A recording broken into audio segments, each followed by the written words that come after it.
Tu es ma force quand je suis faible. Tu es le trésor que je cherche. Tu es mon tout en tout.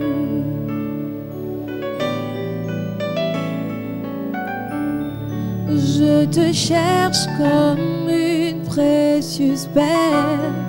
Seigneur, je m'abandonne à toi.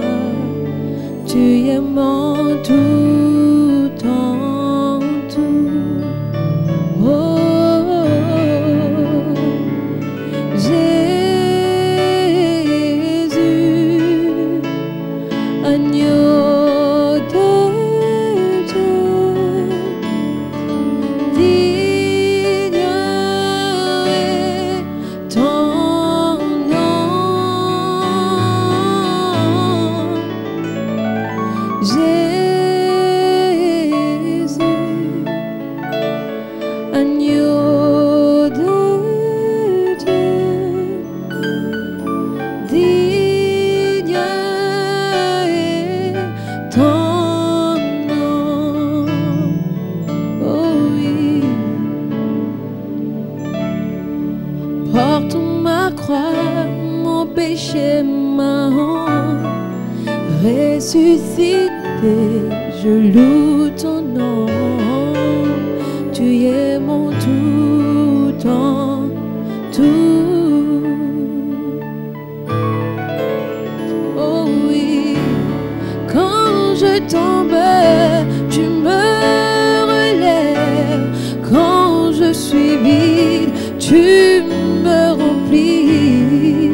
Tu es mon tout en tout.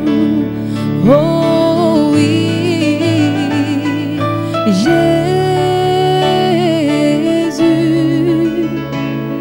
agneau de Dieu, digne est ton nom. Jésus, agneau de Dieu, digne est ton nom. Jésus, agneau de Dieu, Jésus,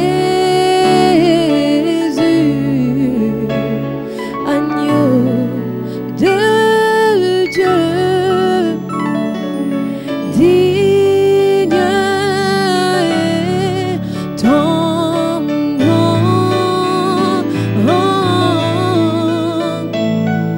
Jésus,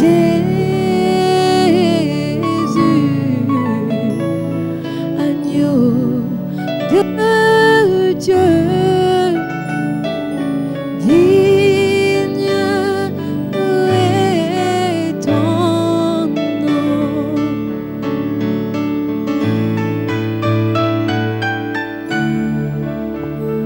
Alléluia. Oh, Jésus, agneau de Dieu.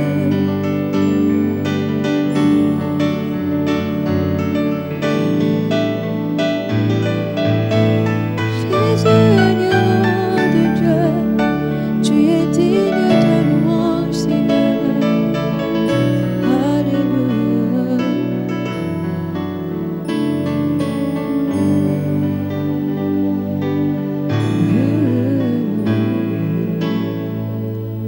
Nous allons appeler le pasteur avec la prédication.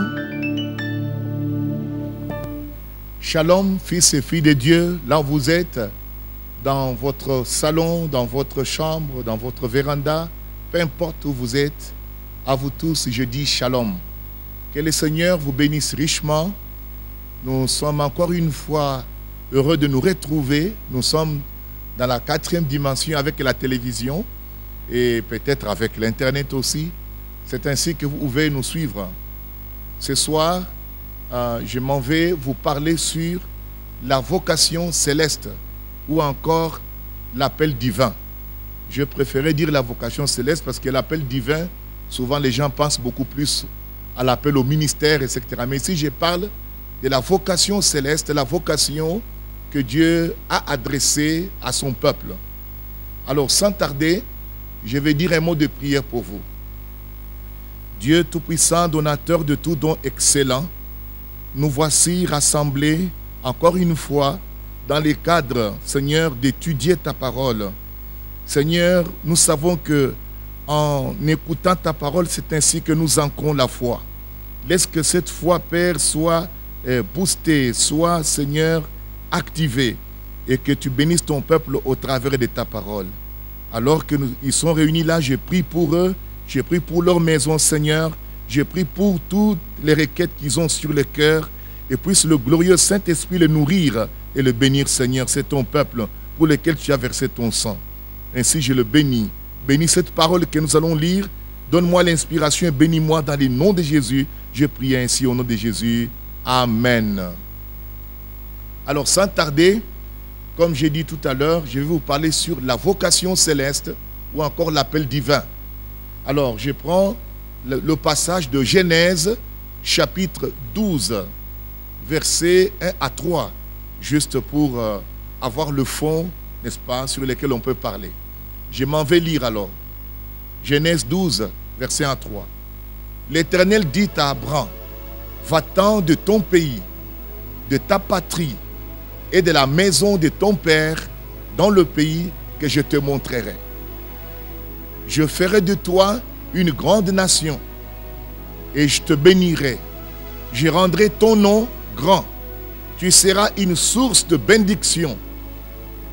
Je bénirai ceux qui te béniront et je maudirai ceux qui te maudiront. Et toutes les familles de la terre seront bénies en toi. Voilà, n'est-ce pas, cette écriture profonde que nous venons de lire.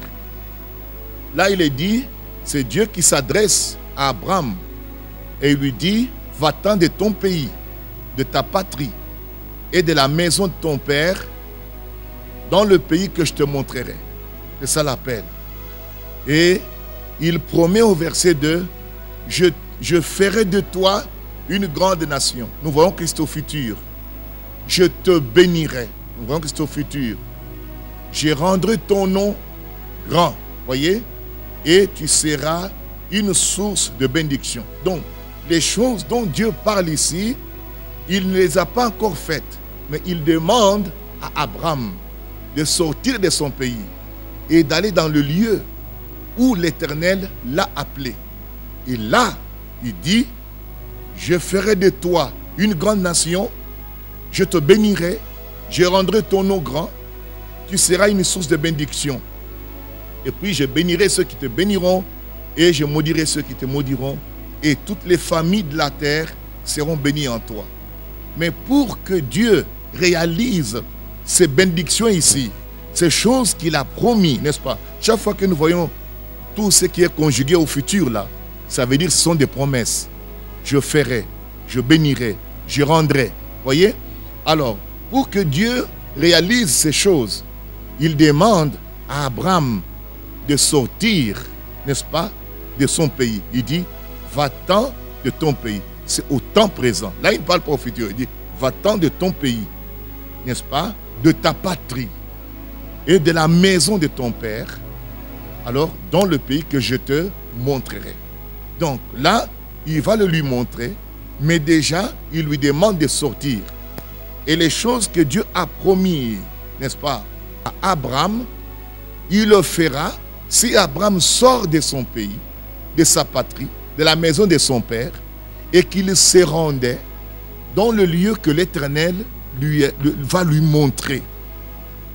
Cela maintenant que Dieu accomplira les choses qu'il a dites, je ferai de toi une grande nation, je te bénirai, je rendrai ton nom grand, tu seras une source de bénédiction, etc. Mais Dieu ne peut pas le faire tant que Abraham n'est pas sorti, n'est-ce pas, de sa patrie, n'est pas sorti de la maison de son père, n'est-ce pas, n'est pas sorti de son pays. La condition, n'est-ce pas, pour que Dieu réalise ces choses, n'est-ce pas, dans la vie d'Abraham, Abraham doit d'abord sortir de son pays, de sa patrie, de la maison de son père, pour aller dans le pays que l'Éternel va lui montrer. C'est ça, n'est-ce pas, la parole telle qu'elle nous parle ici. C'est ainsi que nous disons que c'est un appel, la vocation, n'est-ce pas, céleste. Il y a une vérité sur l'appel. L'appel n'a jamais été en vain. Quand Dieu appelle quelqu'un, ce n'est pas en vain. Quand Dieu appelle quelqu'un, il a un dessein, il a un projet pour cette personne. Alors, nous lisons aussi dans Actes, chapitre 7, nous lisons le verset 2 à 4. Là, il est écrit ceci. Étienne répondit, « Homme, frère et père, écoutez, le Dieu de gloire apparut à notre père Abraham lorsqu'il était en Mésopotamie, avant qu'il ne s'établisse à Charan, et lui dit, quitte ton pays et ta famille et va dans le pays que je te montrerai. » Donc nous voyons Étienne qui reprend exactement, n'est-ce pas, ce que dit les Écritures, qu'il montre comment Dieu avait adressé, n'est-ce pas, à Abraham l'appel, n'est-ce pas, de quitter son pays, sa patrie, sa maison de son père. Il dit là-bas que le Dieu de gloire apparut à notre père Abraham, voyez-vous, lorsqu'il était en Mésopotamie. Voyez-vous cela? Dans le pays des Chaldées, Mésopotamie. Avant qu'il s'établisse à Charan. Voyez? Alors il lui dit, quitte ton pays et ta famille et va dans le pays que je te montrerai. Au verset 4, il déclare, il sortit alors du pays des Chaldéens, qui est la Mésopotamie, et s'établit à Charan. De là, après la mort de son père, Dieu le fit passer dans ce pays que vous habitez maintenant. Donc, nous découvrons quelque chose, que lorsque Dieu a adressé à Abraham cet appel, Abraham va sortir.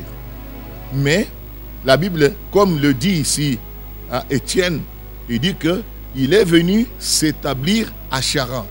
Mais Dieu n'avait pas appelé Abraham à Charan. Dieu n'a pas appelé Abraham en Égypte. Dieu n'a pas appelé Abraham en Chine. Dieu n'a pas appelé Abraham ailleurs. Dieu a appelé Abraham, n'est-ce pas, pour qu'il vienne dans le pays de Canaan. Parce que là-bas, il dit que Dieu le fit passer dans ce pays où vous habitez maintenant, c'est-à-dire Canaan. Maintenant, Dieu ne l'avait pas appelé à Charan. Mais on nous dit que lorsqu'il est sorti du pays des Chaldéens, il est venu s'établir à Charan. En d'autres termes, il n'avait pas encore réalisé, n'est-ce pas, l'appel de Dieu. Il doit aller dans le lieu que le Seigneur allait lui montrer. Mais lui, quand il est sorti, il est venu s'installer à Charan. Voyez-vous cela? Alors, quelle est la chose qui a empêché, n'est-ce pas, Abraham de continuer? C'est parce que Abraham était toujours attaché à la maison de son père. Et nous voyons que c'était un amour naturel. Il était attaché encore à la maison de son père. Mais Dieu lui avait dit, va-t'en de ton pays, n'est-ce pas, de ta patrie, et puis de la maison de ton père. Mais quand ils sont sortis tous ensemble. Et il est venu s'installer à Charan. Mais Dieu ne l'avait pas appelé à Charan. Voyez-vous cela? Et il a demeuré à Charan. Et on nous dit que c'est seulement après la mort, n'est-ce pas, de son père, n'est-ce pas, alors que Dieu va le pousser à quitter Charan pour aller maintenant arriver dans le lieu que Dieu avait préparé là où il allait être, dans le pays de Canaan. Voyez? Alors, nous voyons là-bas que le lien d'Abraham, c'était le lien qu'il attachait à son père. C'est ce qui le retardait dans son appel. Il devait continuer le chemin. Il y avait des bénédictions qui l'attendaient. Dieu voulait le bénir. Mais Dieu ne peut pas le bénir à Charan. Dieu ne peut pas le bénir ailleurs. Voyez-vous cela? Même s'il était parti en Afrique du Sud, s'il était parti en Éthiopie, Dieu n'allait pas le bénir là-bas. Dieu avait dit qu'il allait le bénir lorsqu'il allait se trouver dans le lieu qu'il lui montrerait. Et ce lieu-là, il s'agissait de la Palestine. Il s'agissait de Canaan. Mais Abraham, lorsqu'il sort, il arrive, il s'installe à Charan. Peut-être que son père a préféré rester à Charan. Mais Abraham n'a pas continué. Nous voyons que Dieu a parlé à Abraham, il n'a pas parlé aux autres. C'est Abraham qui a été appelé. Et nous voyons qu'il y avait un lien naturel, c'était l'amour d'Abraham pour son père. Et il était attaché encore à sa famille, attaché à son père. Oh, cela rendait alors difficile l'accomplissement de l'appel que Dieu lui avait donné. Voyez, jusqu'à ce que, voyez, son père soit mort. Alors réellement, l'obstacle, n'est-ce pas, naturel, qui l'empêchait de continuer jusque dans le pays que Dieu l'avait envoyé, a été ôté. C'est Dieu qui a coupé les liens. Alors la mort a arraché, n'est-ce pas, Abraham de ce lien-là. Ainsi, il pouvait maintenant continuer dans son appel, continuer à obéir. Voyez-vous cela? Oh, nous voyons que c'est à ce moment-là qu'il a pu se laisser continuer. Plus rien ne l'a arrêté. Mais tant qu'il était lié encore à cet amour-là, alors il ne pouvait pas atteindre, n'est-ce pas, l'objectif. Il n'avait pas encore pleinement obéi à l'appel. Il est sorti, c'est vrai, mais il n'était pas encore arrivé. Il sort, mais il s'établit encore à Charan. Mais Dieu ne l'a pas appelé à Charan. Et les bénédictions ne sont pas pour Charan là-bas. Mais quelque chose les retenait. Et nous voyons que c'était l'amour qu'il avait pour sa famille, l'amour qu'il avait pour son père. C'est ce qui nous arrive aussi très souvent, n'est-ce pas? Nous savons que nous avons l'appel de Dieu, la vocation céleste. Mais souvent, nous aimons le monde, des choses qui nous lient encore, des choses que nous voulons encore garder avec nous. Cela nous empêche d'aller dans le lieu que Dieu a destiné pour notre appel. Nous allons entrer là-dedans tout à l'heure parce que cela est très très influent. Voyez? Alors maintenant, disons tout de suite que l'appel est une vérité divine puissante. Ce n'est pas une spéculation, c'est vraiment une vérité divine. L'appel est réel. L'appel, vous ne l'entendez pas des oreilles. L'appel, Dieu, c'est dans le cœur de l'individu. Dieu se révèle, se fait connaître à Abraham. La Bible dit qu'il lui a paru. Voyez-vous cela? Et il a adressé l'appel. C'est lui qui connaissait son appel. Donc, l'appel est une vérité divine puissante. N'est-ce pas? Ce n'est pas une imagination, l'appel. Et Dieu ne peut réaliser ce qu'il a promis à Abraham, n'est-ce pas? Il ne peut le réaliser que lorsqu'il sera dans Canaan. Il ne pouvait pas le réaliser ailleurs. Alors, nous découvrons dans les Écritures que Paul nous parle aussi de notre appel. Je m'en vais lire avec vous dans Hébreux, chapitre 3, verset 1er. Nous constatons, verset 1er, il est dit, « C'est pourquoi, frères, qui avaient part à la vocation céleste. » Voyez-vous, la vocation céleste. « Considérez l'apôtre et les souverains sacrificateurs de la foi que nous professons. » Donc, là, il nous dit que nous avons part à la vocation céleste. Donc, ce n'est pas une imagination. C'est une vérité biblique, une vérité divine, que nous avons part à la vocation céleste. Or, la vocation, nous avons dit que c'est un appel intérieur, n'est-ce pas? Un appel intérieur. Alors, dans 2 Timothée, au chapitre 1er, verset 9, encore une fois, Paul souligne la chose. Il nous dit qu'il nous a sauvés et nous a adressé une sainte convocation, non à cause des œuvres, de nos œuvres, mais selon son propre dessein, vous voyez, et selon la grâce qui nous a été donnée en Jésus-Christ avant les temps éternels. Donc ainsi, il nous parle de la sainte convocation, de la sainte vocation, excusez-moi, qui nous a été adressée. Et cette sainte vocation, ça ne vient pas par des œuvres, ce n'est pas parce qu'on a fait quelque chose de bien, non, c'est une grâce, tout simplement. Vous voyez cela? On nous dit qu'il nous a adressé cette sainte vocation, non à cause de nos œuvres, mais selon son propre dessein. En d'autres termes, quand Dieu vous appelle, il a un dessein. Lorsque Dieu avait appelé Abraham, il avait un dessein. Il dit que je te bénirai, je te rendrai une grande nation. En toi seront bénis la société. Donc il avait un dessein. La même chose, maintenant Paul nous révèle que nous aussi, nous avons part à la vocation céleste. Et ici, il confirme dans Timothée, il dit que Dieu nous a adressé une sainte vocation, n'est-ce pas? Non à cause de nos œuvres, mais selon son propre dessein, selon la grâce qui nous a été donnée en Jésus-Christ avant les temps éternels. Dans Éphésiens chapitre 4, premier verset, il déclare, « Je vous exhorte donc, moi, le prisonnier dont le Seigneur a marché d'une manière digne de la vocation qui vous a été adressée. » Encore une fois, Paul nous signale que nous avons une vocation nous a été adressée. Il nous dit cela. Et c'est à nous maintenant d'être conscients que nous avons une vocation, nous avons un appel. Alors, il dit dans Éphésiens, toujours chapitre 1er, il dit, je m'en vais prendre le verset 16 et 18, on va dire, il dit, « Je ne cesse de rendre grâce pour vous. J'ai fait mention de vous dans mes prières, verset 17, afin que le Dieu de notre Seigneur Jésus-Christ, le Père de gloire, vous donne un esprit de sagesse et de révélation dans sa connaissance. » Vous voyez, un esprit de sagesse et de révélation dans sa connaissance.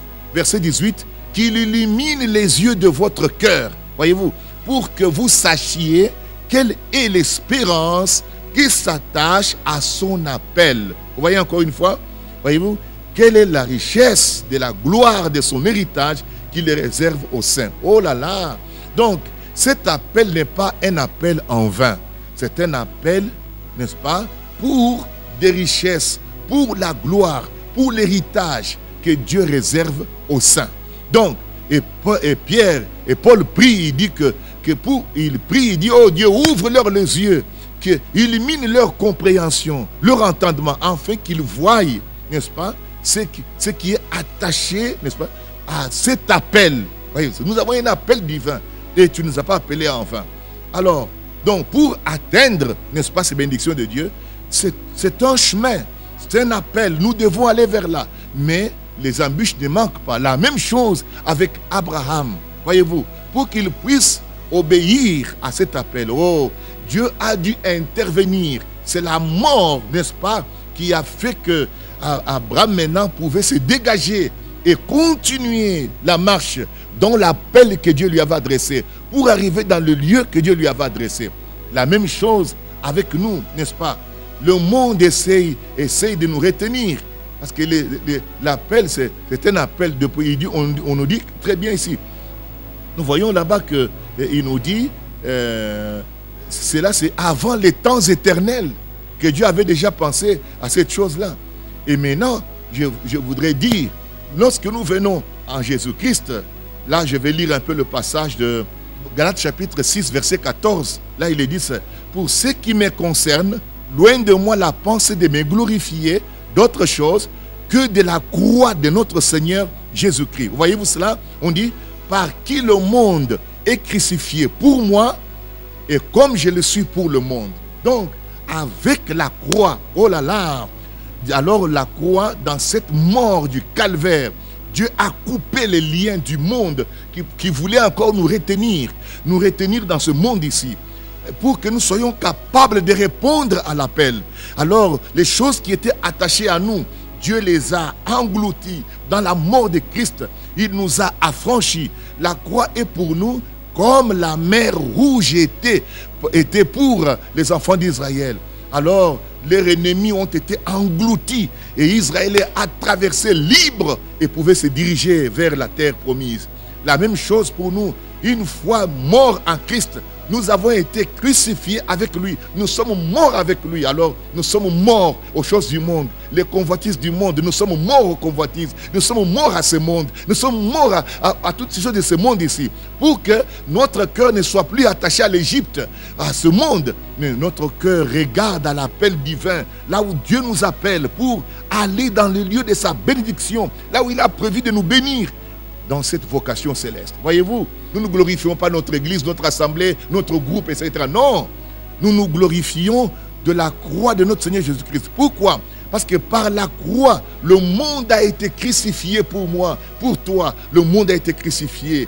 Et comme nous-mêmes aussi, nous sommes crucifiés par rapport au monde, par rapport à toutes ces choses qui pouvaient nous lier. Nous sommes morts à cela. La mort en Jésus-Christ nous a affranchis de toutes ces choses par lesquelles nous étions liés. Alors, nous pouvons alors continuer notre chemin. De même, Abraham ayant quitté là-bas la Mésopotamie, il vient encore quelque chose l'entraîner. Le lien là était toujours là et cela bloqué à Charan. Il ne pouvait pas continuer comme cela. Alors la mort est intervenue pour couper les liens là. Alors maintenant Abraham était libre pour continuer dans l'appel divin et atteindre la terre promise, là où Dieu allait le bénir. La même chose pour nous. Dans ce monde ici, il y a des choses qui veulent nous retenir. Il y a la richesse du monde, il y a les femmes, il y a l'argent, il y a tout un tas de choses, les convoitises de la chair. Mais par la croix du calvaire, toutes ces choses ont été crucifiées. La Bible dit que le vieil homme a été crucifié. Nous sommes libres maintenant de nous engager dans la vocation, dans le chemin que Dieu a tracé. Il nous a appelés à sa gloire, il nous a appelés à la communion de son Fils. Voyez-vous? Donc, c'est ce que nous voulons faire comprendre ici. Alors nous voyons là, Abraham était appelé à Canaan. Il était impossible, n'est-ce pas, que Dieu puisse approuver Abraham s'il restait en arrière, s'il restait là-bas. Dieu n'était pas content. Même lorsque Abraham est arrivé dans la terre promise, remarquez, lorsqu'il y a eu une petite épreuve, la faim est venue, Abraham a fui encore, est allé en Égypte. Oh, même en Égypte, Dieu l'a suivi là-bas. Voyez-vous cela? Et Dieu a frappé les gens pour qu'on lâche Abraham, qu'il retourne toujours dans le lieu où il a été appelé. Voyez? Alors maintenant, si nous désirons, alors maintenant vous comprenez que si nous voulons vraiment accomplir, n'est-ce pas, l'appel de Dieu, marcher d'une manière digne, nous devons mourir au monde, mourir aux choses qui nous lient et qui nous empêchent de réaliser l'appel de Dieu dans notre vie. C'est cela. Donc, nous devons comprendre surtout notre appel, comprendre. Et c'est par la foi, n'est-ce pas, que nous puissions chercher à agir, n'est-ce pas, à obéir à l'appel céleste. C'est par la foi. Et la foi vient de ce qu'on entend. Ce qu'on entend vient de la parole de Dieu. Savoir que ce que Dieu dit dans sa parole, c'est à nous qu'il l'adresse. C'est à nous qu'il adresse ces choses, qu'il nous appelle. Il nous instruit pour que nous puissions arriver à accomplir le dessein pour lequel il nous a appelés. Voyez-vous? Donc, l'appel céleste n'est pas en vain, n'est pas un vain dogme ou une théorie sans puissance. L'appel d'Abraham n'était pas une simple spéculation, c'était une vérité divine. La même chose pour nous. L'appel divin, la vocation céleste que nous avons aujourd'hui, le monde ne les comprendra pas. Les scientifiques, tout ce monde ici, avec tout ce qui se passe aujourd'hui, ils ne comprendront pas. Nous avons une vocation céleste. Le chrétien est appelé par Dieu. Voyez-vous? Alors, Dieu nous a appelés, n'est-ce pas, aujourd'hui, à une pleine communion avec son Fils unique. Il nous a appelés, n'est-ce pas, à une pleine communion. Alors que le monde rejette Christ, si nous acceptons d'entrer dans ce chemin-là de l'appel, alors nous devons être acceptés, nous devons accepter d'être rejetés avec Christ.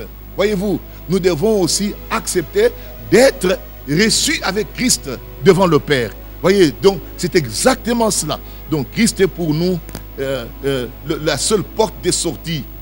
Voyez, alors maintenant, quelque chose d'autre que nous voulons un peu accomplir pour nous. Voyez, dans 1 Pierre, n'est-ce pas, au chapitre 5, verset 10, là il est écrit ceci: le Dieu de toute grâce, qui vous a appelé en Jésus-Christ à la gloire éternelle, voyez, après que vous aurez souffert un peu de temps, vous perfectionnera lui-même, vous affermira, vous fortifiera, vous rendra inébranlable.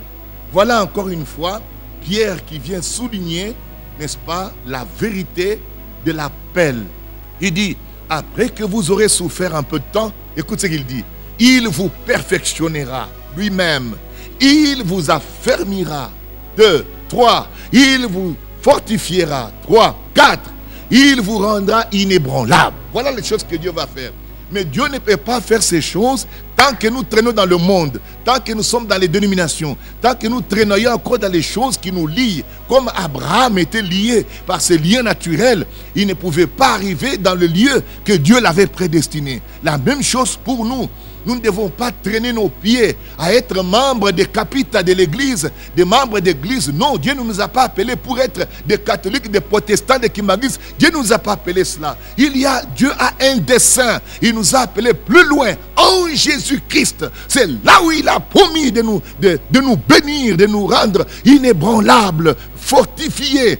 C'est ce qu'il a promis dans sa parole. Mais avant cela, nous devons arriver dans le lieu où Dieu nous a appelés. C'est ça la chose qui est là. Beaucoup ne savent pas où est-ce qu'ils sont appelés. Voyez-vous, Abraham n'était pas appelé en Égypte, non. Il n'était pas appelé à Charan, non. Il était appelé à Canaan. Il devait aller en Palestine. C'est là que Dieu l'avait appelé. Alors, Dieu dit, je te bénirai. Voyez-vous, je te rendrai une grande nation. Je ferai de toi une grande nation. Écoute, toutes les nations de la terre seront bénies. Oh my God, là-bas. Et nous voyons que c'est le même appel aujourd'hui. Dieu nous appelle en Jésus-Christ. Voyez-vous cela? Il est la sémence par laquelle la terre devait être bénie. Et nous les gentils, les gens des nations, nous sommes bénis par la postérité d'Abraham, qui est Jésus-Christ. C'est là où Dieu nous appelle. Dieu nous appelle en Jésus-Christ, pas ailleurs. Il est le seul lieu d'adoration. Jésus est le tabernacle du rassemblement. Jésus est le lieu où Dieu nous a appelés. Dieu nous attendait en Jésus-Christ. C'est là où nous avons communion avec lui. Voilà les choses que Dieu nous a données aujourd'hui. Voyez-vous? Alors nous comprenons. Voyez, c'est pourquoi je parle de cet appel. Beaucoup ne savent pas quoi ils sont appelés. Vous voyez cela? Ils ne comprennent pas qu'il y a une vocation céleste, un appel divin. Là où Dieu veut que tu arrives, là où il nous a appelés, où il attend pour nous perfectionner, nous bénir, nous rendre inébranlables, là où il nous a promis cela.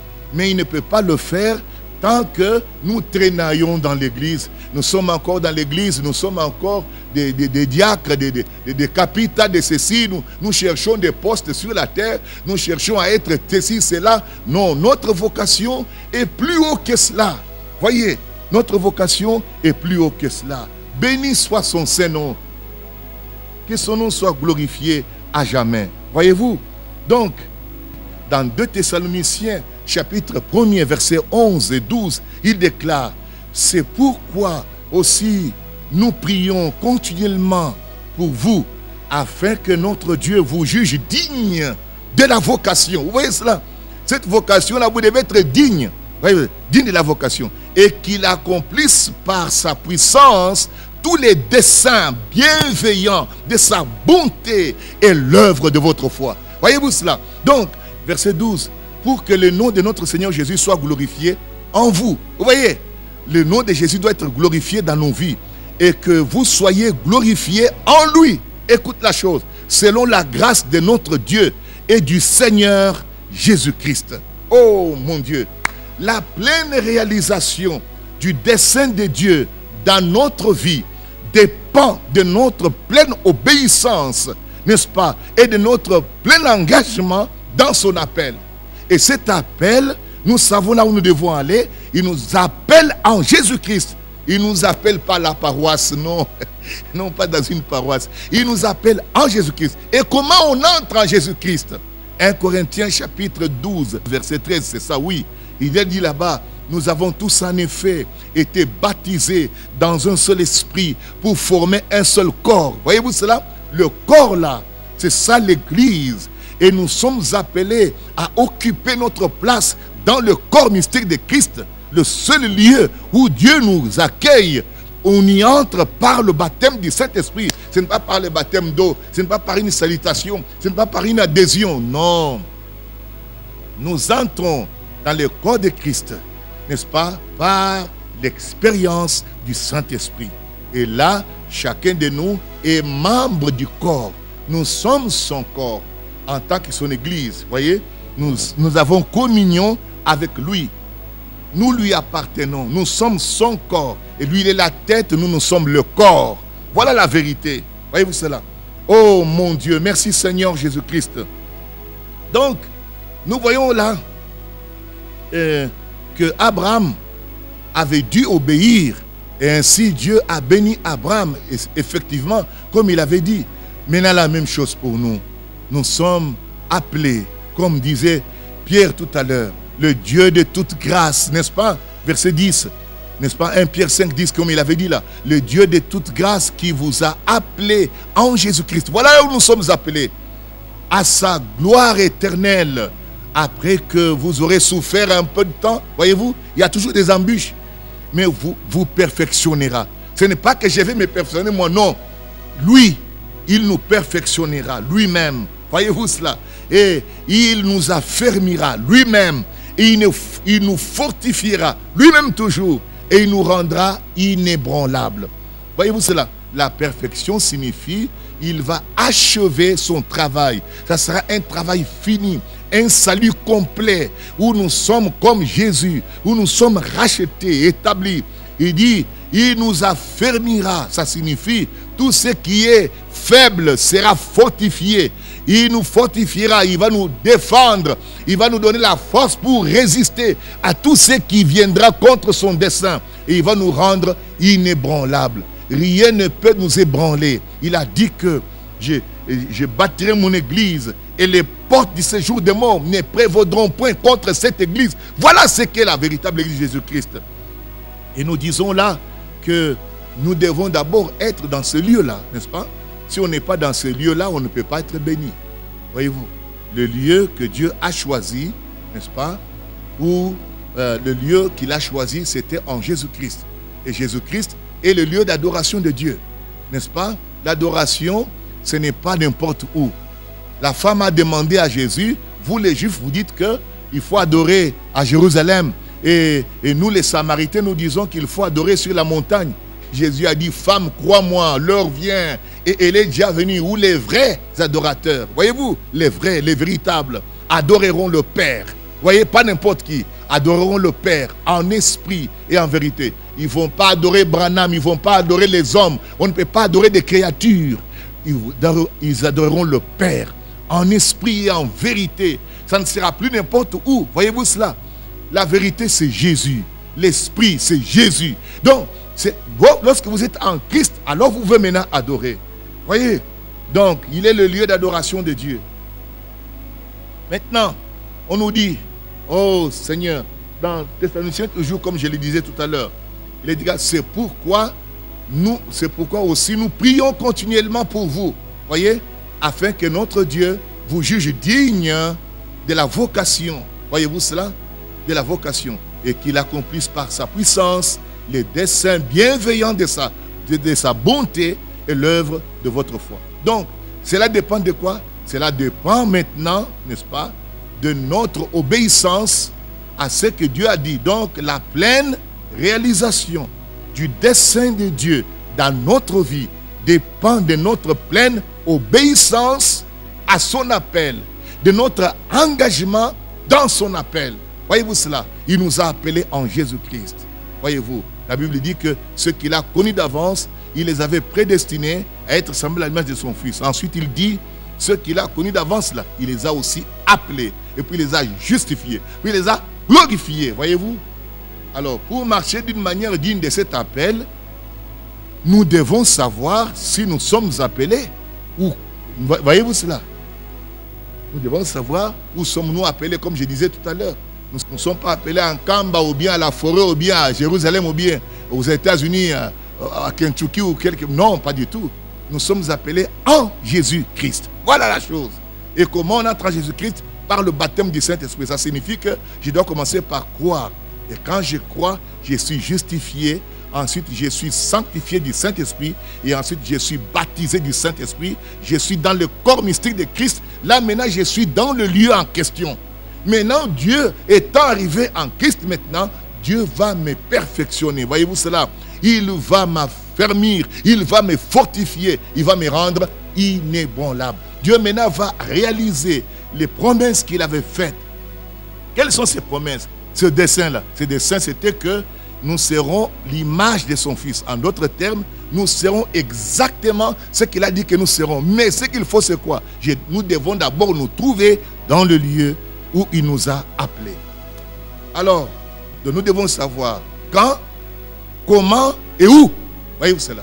Nous devons savoir où, quand et comment. Voyez-vous cela? Pour cet appel-là. Donc nous devons comprendre en quoi consiste cet appel pour pouvoir y répondre. Et nous avons compris que cet appel consiste à ce que nous puissions quitter le monde, accepter Jésus-Christ, venir recevoir la vie. Il a dit, venez à moi, vous tous qui êtes fatigués et chargés, et je vous donnerai du repos. Voyez-vous? Donc, nous devons comprendre en quoi consiste, n'est-ce pas, cet appel pour pouvoir y répondre. Une fois qu'on a compris, c'est alors qu'on peut répondre à l'appel. Tant qu'on ne comprend pas l'appel. Regardez Samuel. Samuel, chaque fois que Dieu l'appelait, il se levait vite. Il court chez le sacrificateur Élie. Oh, vous m'avez appelé. Oh là là. Voyez-vous cela? Il n'avait pas encore compris son appel. Alors le vieux sacrificateur Élie l'a enseigné. Lui a dit que quand la prochaine fois tu entendras la voix, dis, parle Seigneur, ton serviteur t'écoute.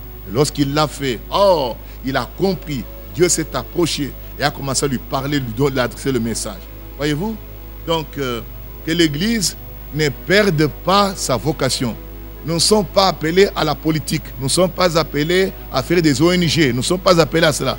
L'Église est appelée, n'est-ce pas, en Christ, à être le corps mystique de Christ, être des représentants de Jésus sur la terre, ses ambassadeurs, être ces images manifestées sur la terre. Voilà notre bénédiction. Maintenant, toi et moi, on ne peut pas le faire, mais Dieu peut le faire. Alléluia. Dieu peut faire toutes choses. C'est lui, il est capable de le faire et il a promis de le faire, mais il ne peut le faire que lorsque nous sommes en Christ, dans le lieu où il nous a appelés.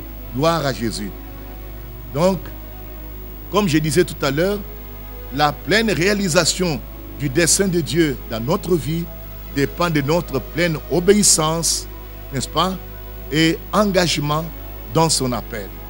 Et pour marcher d'une manière digne de cet appel, comme je l'ai dit tout à l'heure, nous devons comprendre, n'est-ce pas, quand, comment et où de cet appel. Vous voyez, savoir que nous sommes appelés. Sinon, tu dois savoir te sentir concerné, n'est-ce pas? Alors là, tu peux marcher et comprendre en quoi consiste cet appel. Nous l'avons dit tout à l'heure. Donc, si par le Saint-Esprit, nous sommes, n'est-ce pas, amenés à comprendre, n'est-ce pas, que l'appel dont nous sommes l'objet est un appel céleste, alors nous comprenons alors que notre demeure, notre part, notre espérance, notre héritage sont là où Christ est assis à la droite de Dieu. Nous ne nous occuperons jamais à chercher quoi que ce soit dans ce monde terrestre. Lorsque nous comprenons cela, n'est-ce pas? Si par le Saint-Esprit, nous sommes amenés à comprendre que l'appel dont nous sommes l'objet, c'est un appel céleste, n'est-ce pas? Que notre demeure, notre part, notre espérance, notre héritage sont là où Christ est assis à la droite de Dieu. Ça n'a rien à voir avec l'ordre des choses de ce monde. Ça n'a rien à voir avec la richesse de ce monde. Si nous comprenons cela très bien, alors nous n'allons jamais nous occuper des avantages terrestres, des choses qui vont pourrir dans les tombeaux et qui vont rester ici. Nous n'allons jamais nous occuper de cela. Notre cœur sera emporté dans cet appel. Notre regard sera là où Christ est assis à la droite de Dieu. C'est là où se trouve, n'est-ce pas, notre part, notre héritage, notre espérance. C'est là où Christ est assis à la droite de Dieu. Et c'est ce que dit la Bible, n'est-ce pas? Je lis ici dans Colossiens au chapitre 3, n'est-ce pas, à partir du premier verset. Si donc vous êtes ressuscités avec Christ, cherchez les choses d'en haut. Vous voyez? Nous, on ne s'occupe plus des choses d'en bas ici. Cherchez les choses d'en haut, n'est-ce pas? Où Christ est assis à la droite de Dieu. Oh my God! Voyez-vous cela? Attachez-vous aux choses d'en haut. Vous voyez? Aux choses d'en haut. Non à celles qui sont sur la terre. Voyez-vous? Donc, une fois que nous comprenons que nous sommes appelés pour des choses qui sont en haut, les choses célestes, les choses qui sont là où Christ est assis à la droite de Dieu, des choses pareilles, si nous comprenons cela, c'est fini. Nous n'allons plus nous occuper des avantages matériels de ce monde ici, des désirs charnels. L'argent de ce monde est pourri. Les choses de ce monde, c'est pourri. Nous n'allons pas nous attacher à cela. Nous allons regarder à ces domaines glorieux, à ces choses glorieuses auxquelles Jésus nous a prédestinés, nous a destinés, nous a appelés. Oh, nous sommes appelés à partager cela. Voyez-vous? Donc, si par le Saint-Esprit, nous sommes, n'est-ce pas, nous sommes amenés à comprendre que l'appel dont nous sommes l'objet est un appel céleste. Si nous comprenons cela, n'est-ce pas? Et que notre demeure, que notre part, notre espérance, notre héritage, n'est-ce pas, se trouve là où Christ est assis, à la droite de Dieu, alors nous n'allons plus nous occuper des choses de ce monde ici, de la gloire, de l'argent, des positionnements, de ceci. Ça ne nous dit absolument rien parce que nous avons un appel plus élevé. Si nous voulons jouir de l'approbation et de la présence de Dieu, il faut que nous cherchions par la foi à agir conformément à l'appel céleste. Voyez-vous cela? C'est ce que nous devons faire. Ça signifie que notre conduite doit être motivée par la foi dans les choses auxquelles Dieu nous a appelés. Notre conduite, n'est-ce pas, doit être conséquent, n'est-ce pas, de la foi des choses, de la foi que nous avons dans les choses que Dieu nous a prédestinées. Voyez-vous, c'est cela. Maintenant, nous devons chercher à arriver, n'est-ce pas, à tout cela. C'est en expérience, en pratique, en caractère moral, en ce à quoi Dieu nous appelle, à avoir une pleine communion avec son Fils. Une communion avec lui, en toutes choses. Vous voyez, nous sommes prêts à être rejetés ensemble avec Christ. Là où Christ est rejeté, nous sommes aussi rejetés. Là où Christ est le bienvenu, nous sommes aussi le bienvenu. Nous devons comprendre cela. Vous voyez? Alors, bien-aimés, étant donné que je suis presque à la fin maintenant, donc la vocation est un mouvement intérieur ressenti comme un appel de Dieu à se consacrer à son service. Et comme nous l'avons compris ici, n'est-ce pas, il nous a dit ça dans 1 Pierre 5, 10, l'Écriture dit clairement que nous avons été appelés en Jésus-Christ. Pourquoi je parle comme ça? Je veux que chaque enfant de Dieu, là où il est, comprenne que nous sommes appelés à Jésus-Christ. Ne vous attachez pas aux assemblées, ne vous attachez pas aux groupes, aux églises. Ce n'est pas cela que Dieu vous a appelé. Ne vous attachez pas aux doctrines et aux hommes. Vous êtes appelés en Jésus-Christ. Vous êtes libre. Il vous a affranchi pour que vous lui apparteniez, lui. Vous êtes sa propriété. Il a mis le sceau, n'est-ce pas, du Saint-Esprit sur vous. Parce que vous lui appartenez. Vous êtes à lui. Voyez-vous cela? Donc, je parle de ces choses pour que vous compreniez l'appel n'a rien à voir avec les choses de ce monde. Considérez cela, prenez ça dans votre cœur. Voyez où Dieu vous appelle, n'est-ce pas? Dieu ne nous a pas appelés à la politique, à les choses de ce monde ici, au parti politique, etc. Non, non. Dieu nous a appelés, voyez-vous cela, en Jésus-Christ. Et on nous dit ici très bien, n'est-ce pas? Après, il dit, et à sa gloire éternelle. Il nous a appelés en Jésus-Christ et à sa gloire éternelle. Imaginez-vous cela, à sa gloire éternelle. Béni soit son Saint-Nom. Oh, la gloire de Jésus, n'est-ce pas, est aussi la nôtre. Voyez-vous cela? Alors il a dit, après que vous aurez souffert un peu de temps, il vous perfectionnera. Donc, quelles que soient les faiblesses que tu constates, quelles que soient les difficultés que tu as, reste dans l'appel. Continue à avancer. Dieu a promis que lui-même, il nous perfectionnera, il nous affermira, il nous fortifiera et il nous rendra inébranlables. Voilà ce que je voulais te dire, enfant de Dieu, n'est-ce pas, chrétien? Donc, Jésus-Christ est le lieu de notre appel. Dieu ne nous appelle pas dans une dénomination ou dans une assemblée du message, mais dans le tabernacle du rassemblement, c'est en Jésus-Christ. Christ est le lieu du rassemblement de Dieu pour son peuple. Il est la tente d'assignation, le tabernacle du rassemblement du Nouveau Testament. Nous sommes chacun appelés en Christ d'une façon individuelle. N'oubliez pas ça. C'est toujours d'une façon individuelle et non par une dénomination. Dieu ne nous appelle pas par une dénomination. Voyez-vous cela? Pour être, n'est-ce pas, manifesté en Jésus-Christ. Voyez-vous, Dieu nous appelle d'une façon individuelle. Quand Dieu a appelé Abraham, il a appelé individuellement. C'était personnel. Mais il a voulu amener l'autre, il a voulu amener son père. Mais ces gens-là n'ont fait que retarder ses bénédictions. Ces gens-là ont fait que retarder son chemin, son cheminement. Voyez-vous, Dieu, nous sommes chacun appelés en Christ d'une façon individuelle et non par une dénomination.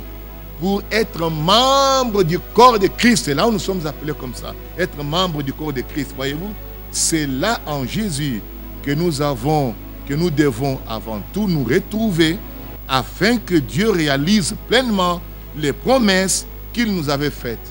Alors il a dit là-bas, il va nous perfectionner, il va nous affermir, il va nous fortifier et enfin, il va nous rendre inébranlables. Comment?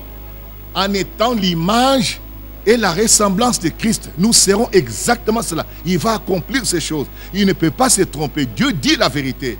Oh, pour cela, nous devons avant tout nous trouver là en Jésus-Christ. N'est-ce pas? C'est ce que nous avons expliqué tout à l'heure. Comment on entre en Christ. Nous avons bien dit ça.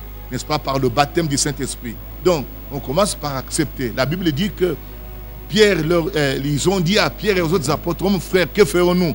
Il leur a dit, repentez-vous, que chacun de vous soit baptisé au nom de Jésus-Christ. Voyez-vous? Pourquoi au nom de Jésus-Christ? Parce que c'est le nom qui efface le péché.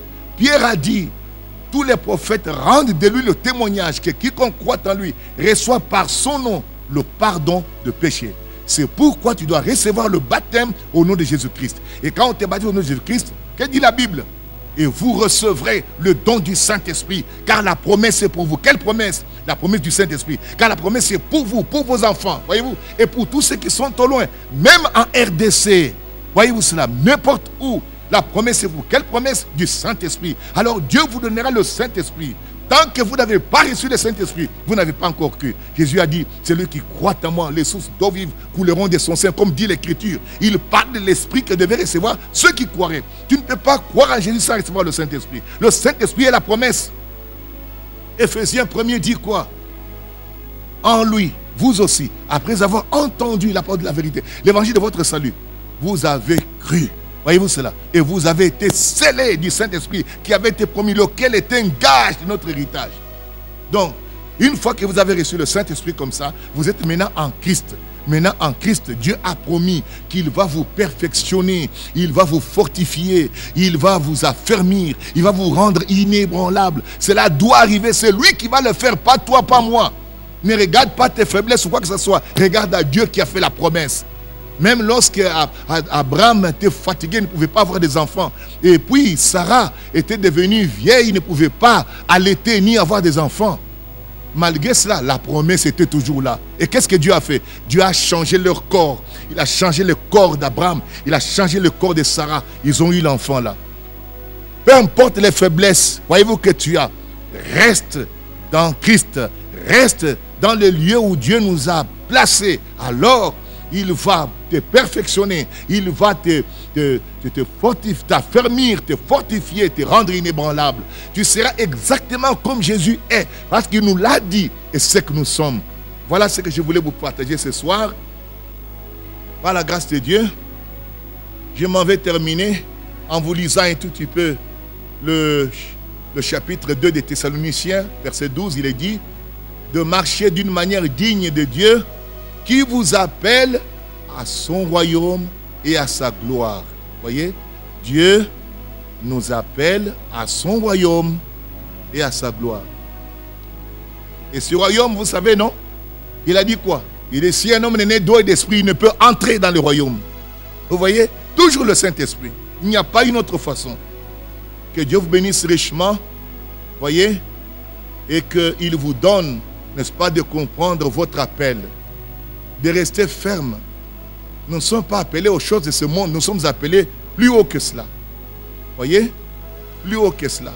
Nous avons dit que, n'est-ce pas, si nous comprenons, n'est-ce pas, si le Saint-Esprit nous amène, nous convainc à comprendre, n'est-ce pas, que notre héritage, notre portion, notre part à nous, se trouve là où Jésus est assis à la droite, alors, dans ce monde, plus rien ne t'intéressera. C'est la vérité.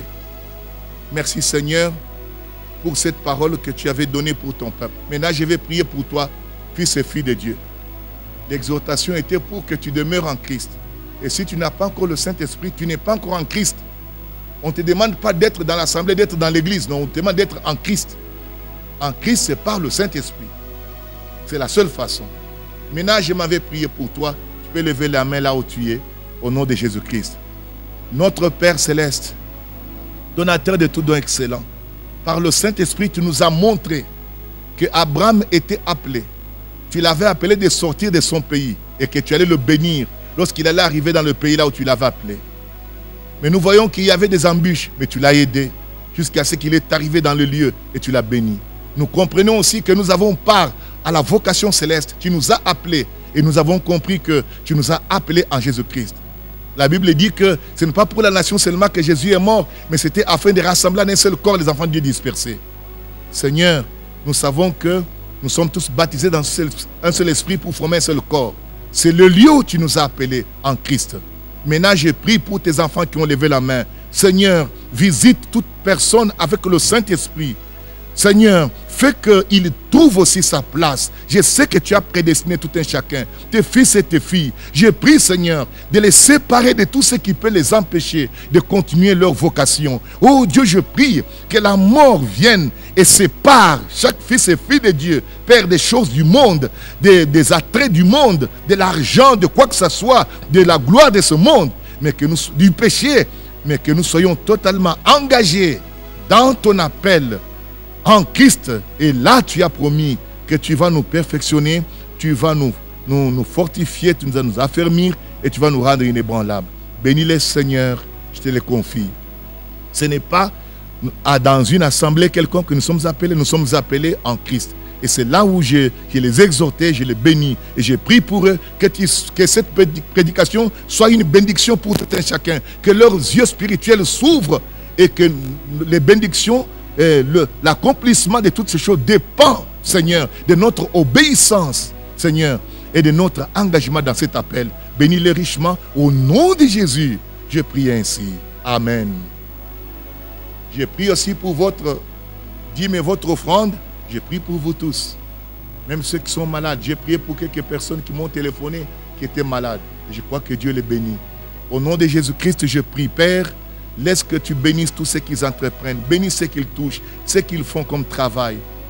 Toi, tu avais dit, Seigneur, que tu vas ouvrir les écluses des cieux et tu vas les bénir. Bénis leur offrande et leur dîme. Laisse-les prospérer spirituellement, matériellement et physiquement. Je te les confie, Père. Au nom de Jésus, je prie ainsi. Amen.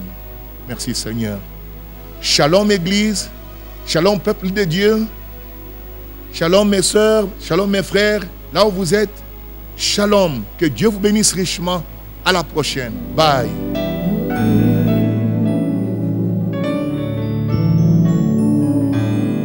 Dans ta présence, oui là je suis fort. Dans ta présence, Seigneur, je viens dans ta présence. Je veux demeurer, cherchant ta face, touchant ta grâce. Dans les creux du rocher,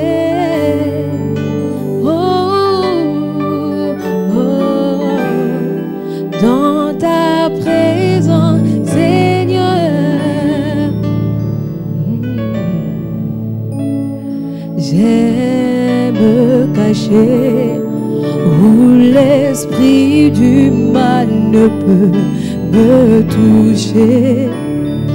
Là où le soleil m'entoure,